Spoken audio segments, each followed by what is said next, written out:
Hello ladies and gentlemen, Top Hat Gaming Man here to bring you another moderately interesting video on this channel. Yes, at least I hope it's moderately interesting. Well, it will, I suppose. There's bloody 26,000 of you who have subscribed to this channel so far to hear my ramblings, which is lovely. So hopefully, if you're new here, you too will hit the subscribe button and we will have regular chats in my comment section. Won't that be lovely? Yes. So today we will be discussing a topic all about collector's editions of games and how I feel about them and what kind of impact they have on the gaming scene at present. So first of all, we need to go back to the past and look at where a lot of this started. There was always somewhat special editions of games back in the day, but there never used to be nowhere near as many as what you get today. So let's think back a bit. There was all sorts of strange examples, like on the Master System, for example, there was that Donald Duck game, I believe. I can't remember which one. Donald Duck something, anyway, and you got it in a big, massive box with other stuff like a t-shirt and stuff like that. So there's always been these things around in the gaming consciousness. Moving on to the Super Nintendo, I know they brought out a Batman Returns game as well, which came with the VHS movie too. So there's that game as well. Might have been Batman Returns, but then again, it could have been Batman Forever. In fact, it probably was Batman Forever. Come to think of it, in fact, I went to Blockbuster once and I asked them, can I rent Batman Forever? And they said, no, you've got to give it back. But yes, anyway, that was one Super Nintendo example, and there is a range of others. There was a range of big box games, all of which served a similar purpose. They came with a strategy guide included, many times because the Japanese developers, or at least the Western marketeers, assumed that us Westerners would be too stupid to be able to navigate the games. Examples of this include games like Secret of Mana and Earthbound. In fact, Earthbound in the United States never even came in a regular box. You could only buy it in a big box with a strategy guide to help your small American minds. Yes, that's what they thought of you. So there's always been these boxes which come in different shapes and take up more space. However, things changed as we moved through time. Let's take, for example, a good collector's edition of a game. We had, what was it called? The Legend of Zelda The Wind Waker on the GameCube. The game just came in a normal sized GameCube case. However, if you open the case, it actually came with an extra disc. And on that disc, you got the whole bloody Ocarina of Time game for the Nintendo 64. On the GameCube. So that's a decent special edition because it's giving you something substantial, worthwhile, and it's not wasting any of your much needed space in your house. That's a proper one, isn't it? And not only that, but the version of Ocarina of Time also includes a Master Quest mode. So you can play the game on a harder difficulty and experience the game like you've never experienced it before. See, that's a bonus, ladies and gentlemen. Imagine if Nintendo treated its fans like that today. Instead, today they expect you to buy old Wii U games which are worthless on the Switch at £60. Like, what's happened there? Why is everything changing, and why are these companies trying to rip us off more than they ever have before? It's rather alarming, isn't it? So, where these collector's editions were once great and were once novel, as actually served the purpose, as we move through time, there appears to be collector's editions of every bloody game that gets released under the sun these days. It feels like nearly every game we see on shop shelves, there's either like a day one edition of it or a collector's edition. And I have to say, collector's edition is a term I am really starting to detest. And in fact, it's started to even, I would say, go as far to say, it's starting to repulse me somewhat, because the term is just stupid. For a start, as we've moved through time, these collector's editions have got bigger and bigger and more stupid and more ridiculous. I have received a few as gifts over the years from my wife, for example, and my parents. Obviously, if you're going to buy someone a present, you want to get someone the best version of the game possible. A prime example of that is Bravely Second on the Nintendo DS. You know how big a Nintendo DS cartridge is, don't you? It's obviously about the same size as my thumb. Yes, doesn't take up a lot of space. But the bloody box for Bravely Second is like this big. It's this bloody big, and I will show you, I would clip an image in of how big this monstrosity is now.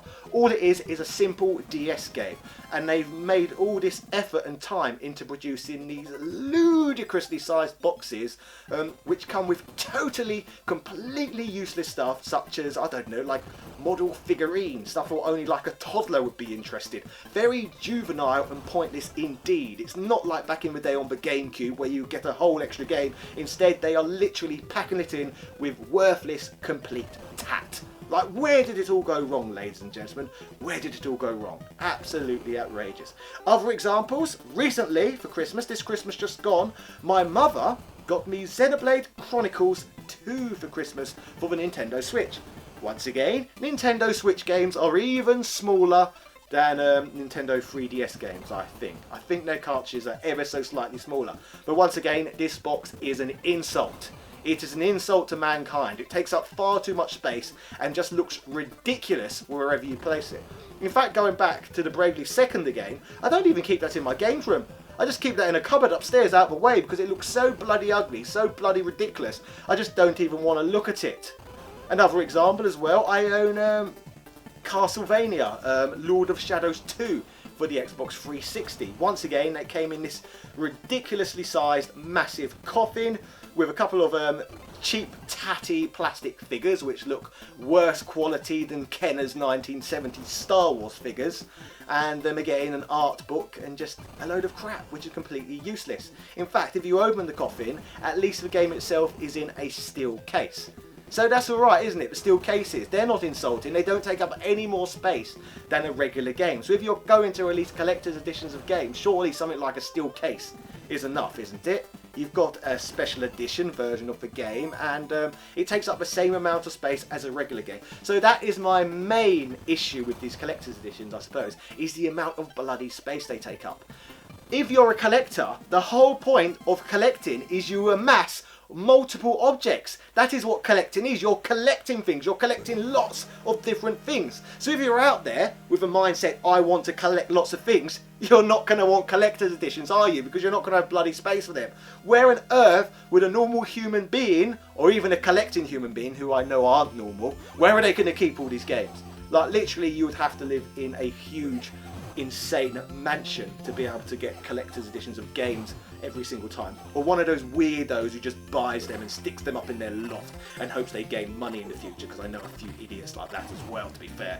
But I'm saying, as an actual collector's piece, they're not a good collector's piece. They're large, they're oversized, they look terrible on shelves, and most importantly, there's nowhere to put them. Like, they should call them maybe hoarders editions, because that's the only sort of people who's going to want something like that. Like people who's going to just want to pile them up everywhere. So they, I don't know, they go to put a pot noodle in their microwave and they're tripping over their Sonic Mania stupid collector's edition. That's the point as well, talking about bad collector's editions. Do you remember the Sonic Mania one last year? They never even physically released the game. So all these idiots went out there and bought a collector's version of Sonic Mania, and it didn't come with a game. How can you have a collector's version of a game but it doesn't have a game? You just get a download code. Like, that is a different level of stupid, isn't it, ladies and gentlemen? That's how bad these collector's editions are getting. But there's clearly a market for it. People are still buying these things in the droves. Otherwise, it wouldn't have got to a point now where they are releasing these collectors, and I use the term collectors loosely, editions of every game that ever gets released. Like I said, the only purpose I can really see for them at this point is the fact that if you get one of these as a gift for someone, it looks like a much more impressive gift than saying giving someone something in a DVD case. You understand? It looks impressive when you give it to someone else. That's literally the only real purpose I can see for them. Because calling them collector's editions, no, that's a terrible word. Collectors do not have space for that level of crap, I suppose. At least none who are completely sane. I suppose as well, with these collector's editions, is you've got to look at the monetary value as well. Are these things going to hold more monetary value down the line than the normal versions of games? Because I see with certain titles that are being released, everyone just buys the collector's version. So surely the non-collector's edition, hilariously, is probably going to end up being worth more money than the collector's edition. Firstly, because it's going to be sold in less quantity, but secondly because it's more convenient and it takes up less space. It's simple logic really, isn't it? But yeah, why are these collector's editions getting more insultingly large all the time? It doesn't make any sense. Like, I remember when the Nintendo Switch came out, again, Breath of the Wild collector's edition, it was just so unenticing to want to buy. It was bloody huge, like it was like this big or something like that. So for the last, I'd say at least year, I've avoided collector's editions. I always just go for the cheaper version of the game now because they've got too stupid and they take up too much space. Like, I genuinely would not mind paying a premium for these collector's editions if they were just smaller and more simple and you could actually, you know, collect them. Wouldn't that make more sense? Releasing collector's editions, what someone can actually collect? It's not rocket science, is it? And I'm sure a lot of people have got this gripe with these products these days. Like, what is the bloody point of them? They're certainly not for collectors. So I could go and ramble about this all day, ladies and gentlemen, but I think instead for the rest of this I would now like to hear some of your thoughts on this in the comment section. Do you believe these collector's editions are actually aimed at collectors? Because I think they should be called novelty gift editions, not collector's edition. Novelty gift edition sounds more honest, I suppose, or at the very least maybe super fanboy edition for someone who just really likes one franchise and they just want the special edition of that game. So novelty gift edition or super fanboy edition or re-edition in my case, because I think they take up too much space and are just bloody irritated. Games this big in boxes this big. Why? Bloody eco-warriors everywhere are going to be screeching about this. Well, I at least hope they are, because I am, and I don't even like the environment or care about it. Cheerio.